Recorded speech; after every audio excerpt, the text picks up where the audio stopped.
Is it true that a lot of law enforcement offices are struggling meeting their recruitment goals, and that comes, amid the radical left pushing this defund the police movement? Is there a way to get around this, or how do you push back from this narrative that demonizes police? Well, that's what the National Police Association is trying to do. We are fighting the false narrative that somehow American law enforcement is the problem. But we've had a war on cops and a vilification of law enforcement since 2014, since the Michael Brown shooting in Ferguson, Missouri. And then we move forward to 2020, where we had the death of George Floyd. And that was, the death of George Floyd, the entire profession of law enforcement got blamed for that death.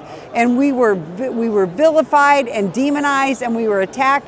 There were 274 violent riots post George Floyd, and American law enforcement was attacked. We had police officers killed. We had police officers badly injured. We had police officers and their families doxxed.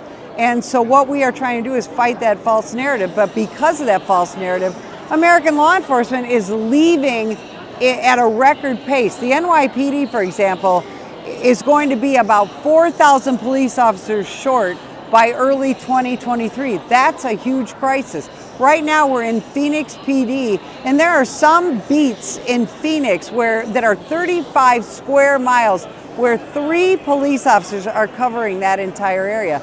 That's a real crisis. And yet here in Phoenix, they had a preliminary test for Phoenix PD, which is one of the premier law enforcement organizations in this country. They had 8 people show up when usually they have 1,000 applicants.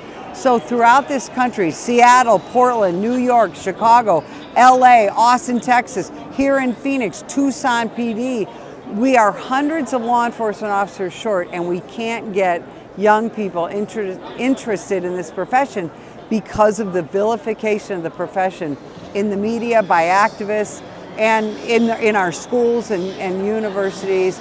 So what we're trying to do is fight that false narrative. That's why we're here at Turning Point, because there are young people here that are still interested in the profession, and young people who support the job that American law enforcement is trying to do. So with the vilification of the police and with recruitment being down and you guys have shortages, how does that affect crime? How much higher does the crime go with a shortage of police like that? Well, of course, we have record homicide rates in this country, but it's not just homicide. In certain areas of the country, we have record numbers of retail theft. Carjackings are exploding in certain urban areas, and those crimes are coming to the suburbs. So what do? We have cops that have to work overtime, so what we have is exhausted police officers. We have frustrated police officers, and then those officers that are able to make arrests, they're dealing with woke prosecutors that do not take the cases law enforcement officers are bringing to them, and so we end up with this chaos in American society, and it's very difficult to be able to fight that. And that, again, that's what we're trying to do.